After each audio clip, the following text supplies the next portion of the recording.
Hi everyone, we're going to look at how to create a syncopated bass line for your backing track. So you should be on this screen. If you're not, go to the icon on your screen that has this folder with the notes on. That takes you to your library. And then we're going to click on these three dots to open our track in Mix Editor.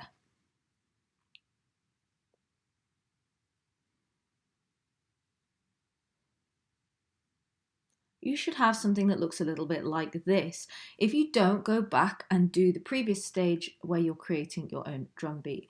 Right, first we need to create a bass instrument. So we're going to add track and we're going to click here, not here, on this.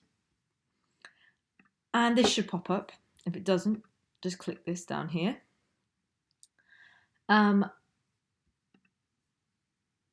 Make sure it's on the right track. And then I'm going to click bass. I'm going to stick with this bass. Okay, so first thing I'm going to do is lower the octave. That means make the notes lower because a bass line is supposed to be low.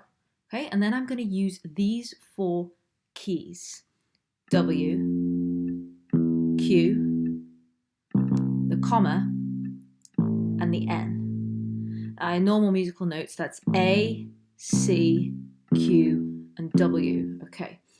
And I'm just going to kind of click on the looping function here. I'm going to sort of play these notes with two hands. I'll play this with my left hand.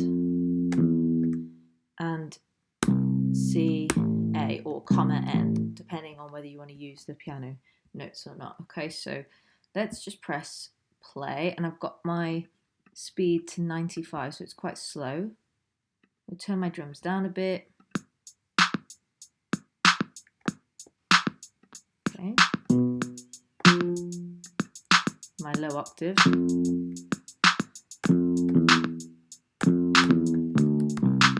Oh, I played the wrong note there. I pressed this full stop. So it's really important that you follow my rules. You're playing N, comma, Q, and W. Okay, I think I've got it now. Let's play. I'm practicing.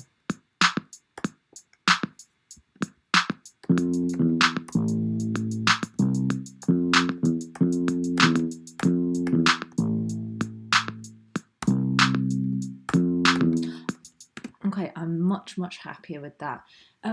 The only thing is that I need to make sure my bass line is syncopated. That means off the beat. And I'm going to show you how you can make sure that your bass line is syncopated a bit later. But for now, I'm going to record it in. I'm going to record it in time with my drum machine. But there's another thing that I need to do to make sure I play in time with the pulse. I'm going to go to this thing here, which is your metronome, which creates little bleeps to help you stay in time. Listen. That just makes it extra clear for you. You can turn it off anytime. It makes it extra clear to play in time. Okay, I'm going to press my record button. I'm going to be ready. I'm going to start with W. Okay, I think I've got it. Right. 1, 2, 3, 4. Oh no, I made a mistake. So if you do that, don't keep it. Press right click. Oops. Delete. Delete. Let's do it again.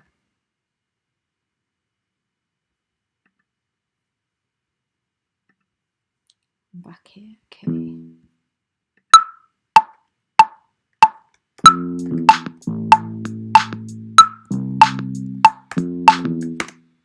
Okay. So I told you that I needed to make sure this bass line is syncopated and that, I'm not 100% sure how to do this. So let's have a look. So I've got something and it should last 2 bars. So 1 to 2, these are the bars here, 1 to 2, 2 to 3. So that's 2 bars, and I made it shorter there so it was perfectly in line with that. Double click. And it should take you to a grid that looks like this. So we want to make it syncopated, but we also want to make sure that it is in time. I'm quite happy with that, but if I listen super carefully, this note sounds a bit out of time. It's hard to play in time. So what I'm going to do is something called quantizing, which is a keyword for you today. I'm going to draw a box. I'm going to make sure this is on 116, and then I'm going to press this button here, which says quantize. And you might notice, let me go back, that what it does is it doesn't make it go up or down, it changes it either right or left. Just watch again. Watch again. Quantize. And what it does is it makes it more in time. It snaps it to a line. If I zoom in, you can see it even more. Let me draw my box around. Whoops. Draw my box again so you can see. Quantize. Watch how it snaps it to a line. There we go. So it starts on a line. Okay. Whoops.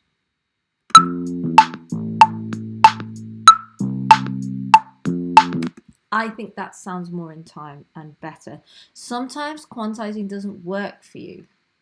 Sometimes quantizing doesn't work for you. So what happens if that happens? You need to just delete it and start again.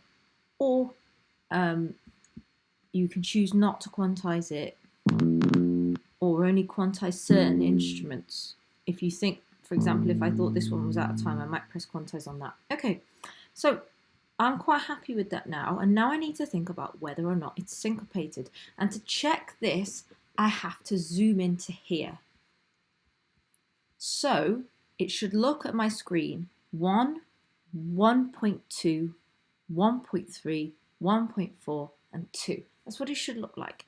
And actually, you should be reminded a bit of your drum machine, where there's 4 boxes, and you know this is beat 1, beat 2, beat 3, and beat 4. So if I'm on the beat, I'm going to be clicking these circles, right? So on the drums, it would sound like this. 3, 4, 1, 2, 3, 4. Now I'm going to keep this there because that was my rule from last lesson. But to make it syncopated,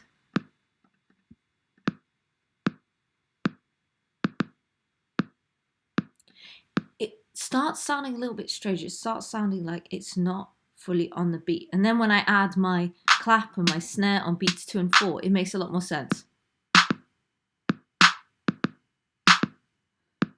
So syncopated is where it's not on the beat. It's not on the beat. Okay, let's go back to my bass because I want to make this also sound a bit syncopated because that's really, really common in hip hop beats. So I've got to be zoomed in. Beat 1, beat 2, beat 3, and beat 4. Syncopated is where the majority of your notes, not all of them, but the majority of your notes don't begin on the start of the beat. Well, this one begins on beat 1, and I'm happy for the first one to begin on beat 1 because that's also the same as my drums, and that's not going to sound too strange. So here's beat 2, and my note doesn't start on beat 2. So I think that must be syncopated. Here's beat 3, and my note doesn't start on beat 3. Here's beat 4, my note doesn't start on beat 4. So the majority already is not on the beat. Here's beat 2, my note doesn't start on beat 2. Bar 2, beat 1 rather.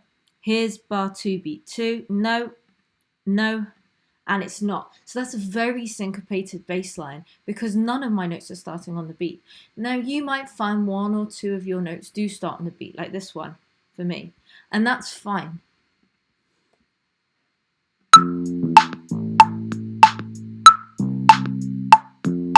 Okay, I'm happy with that. And that click I can turn off anytime.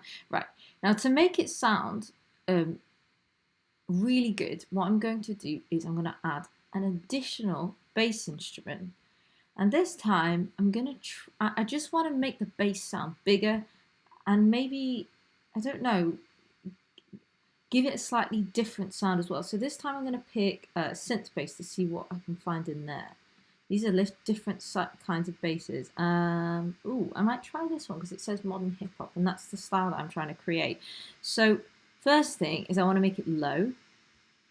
And I'm going to copy and paste this. So copy,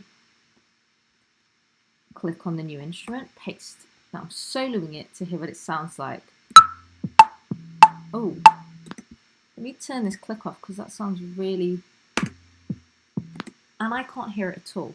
And quite often when you can't hear it, it means that the pitch is too low and maybe the volume's too low. I think it might be a bit too low. So I'm going to double click on it, draw a box around it. I'm going to make it higher by an octave. And to do that, I go here, plus 12. And this is called transposing, where you make it higher. I'm going to make it higher. So plus 12, not minus 12, not these ones, plus 12. Okay, let's listen to that.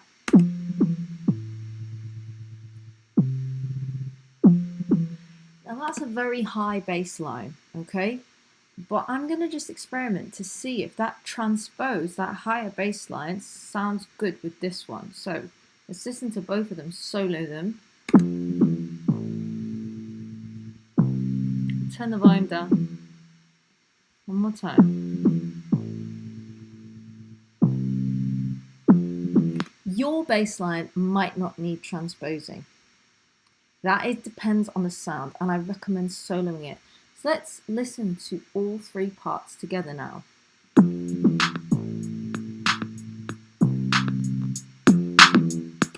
I'm happy with that, and I'm going to turn my drums up a bit so it sounds a bit clearer. I'm going to loop this, electronically repeat it twice or 3 times. It's totally up to you.